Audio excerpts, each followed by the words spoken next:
এই কথা এভাবে করে ষড়যন্ত্র চক্রান্তের নীল নকশা বাস্তবায়নের চেষ্টা চলছে।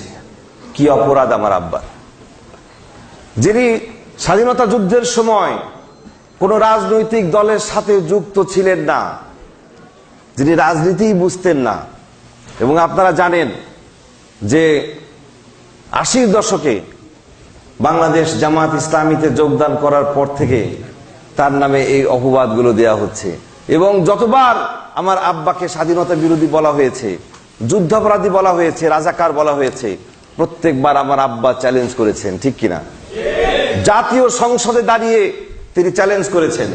যে সমস্ত পত্রিকা আমার আব্বার বিরুদ্ধে এগুলো লিখেছে, তাদের বিরুদ্ধে সর্বোচ্চ 100 কোটি টাকার মানহানি মামলাও তিনি করেছেন। সেগুলোর কোনো জবাব নাই। আজকে তাকে এই ষড়যন্ত্রমূলক মামলায় বন্দী করে রাখা হয়েছে। 73 বছরের বয়োবৃদ্ধ এই আলেমে দ্বীনের বিরুদ্ধে নারী ধর্ষণের মতো জঘন্য অপবাদ দিতেও তারা দ্বিধা করে নাই। এ বিচার আমরা কার কাছে চাইব? এর বিচার দুনিয়ার কোন আদালতে নয়, দুনিয়ার কোন ট্রাইব্যুনালে নয়, বরং এ সমস্ত জুলুম নির্যাতনের বিরুদ্ধে সমস্ত ট্রাইব্যুনাল আল্লাহর ট্রাইব্যুনালে আমরা মামলা দায়ের করেছি। সমস্ত জুলুম নির্যাতনের বিচার আল্লাহ রাব্বুল আলামিন অবশ্যই করবেন ইনশাআল্লাহ।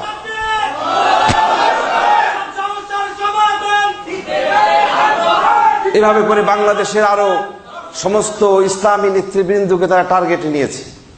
আর এই সমস্ত জুলুম নির্যাতনের বিরুদ্ধে কিছু বলা যাবে না। যদি আপনি জুলুম নির্যাতনের বিরুদ্ধে কথা বলেন, ঘরে থাকলে খুন, বাইরে থাকলে গুম।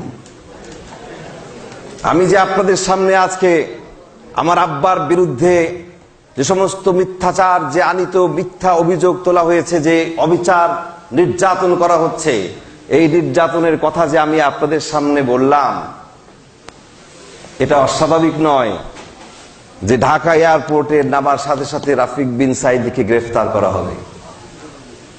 কিন্তু আমার শরীরে আল্লামা সাইদির শোণিত ধারা, রক্ত ধারা প্রবাহিত।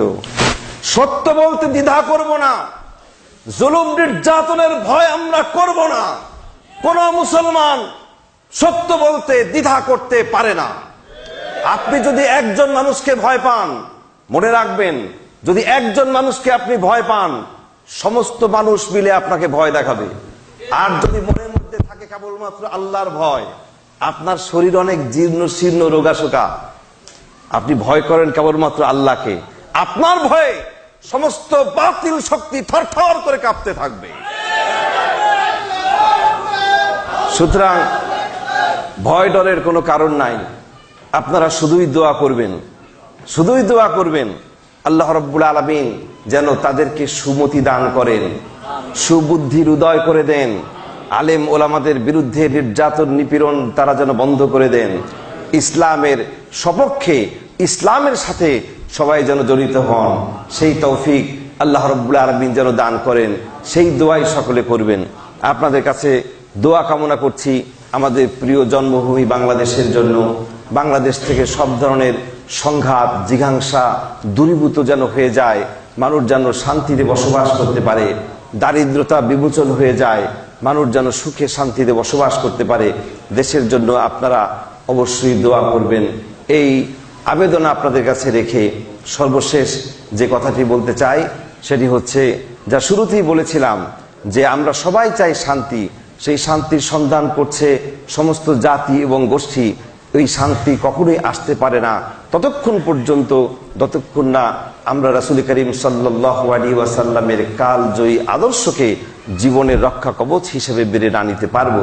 সেজন্যই আল্লাহ রাব্বুল আলামিন সুস্পষ্টভাবে বলে দিয়েছেন, লাকাদ কানা লাকুম ফি রাসূলিল্লাহি উসওয়াতুন হাসানা, তোমাদের সকলের জন্য মহত্তম আদর্শ রয়েছে রাসূলের জীবনে। আল্লাহ রাব্বুল আলামিন এই কথাগুলো আমাদেরকে আমল করার তৌফিক দিন। যা কিছু বললাম, যদি কিছু ভুল বলে থাকি, আল্লাহ রাব্বুল আলামিন যেন আমাকে মাফ করে দেন। আর সঠিক যা কিছু বলেছি তা আমাদের সকলকে আমল করার তৌফিক দিন।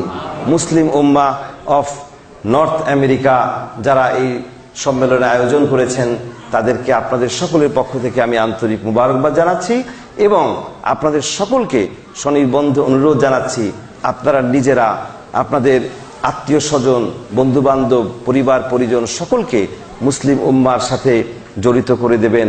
এই পাশ্চাত্যের এই বৈরী পরিবেশে ইসলামী শিক্ষায় সুশিক্ষিত হওয়া, ইসলামী দীক্ষায় দীক্ষিত হওয়ার জন্য মুসলিম উম্মা অফ নর্থ আমেরিকা আপনাদের সকলের জন্য একটি নেয়ামত। আল্লাহর পক্ষ থেকে অবশ্যই এটি একটি নেয়ামত, জোরে বলুন ঠিক কিনা? সেই নেয়ামতের কদর যেন আপনারা করতে পারেন, এই কথা রেখে আবারও আপনাদের সকলের কাছে দোয়া কামনা করে আমার কথা এখানেই শেষ করছি। আল্লাহু ইয়াকুলুল হক ওয়া হুয়া ইয়াহদিস সাবিল ওয়া আখিরু দাওয়ানা আনিল হামদুলিল্লাহি রাব্বিল আলামিন। আসসালামু আলাইকুম ওয়া রাহমাতুল্লাহি তাআলা ওয়া বারাকাতুহু।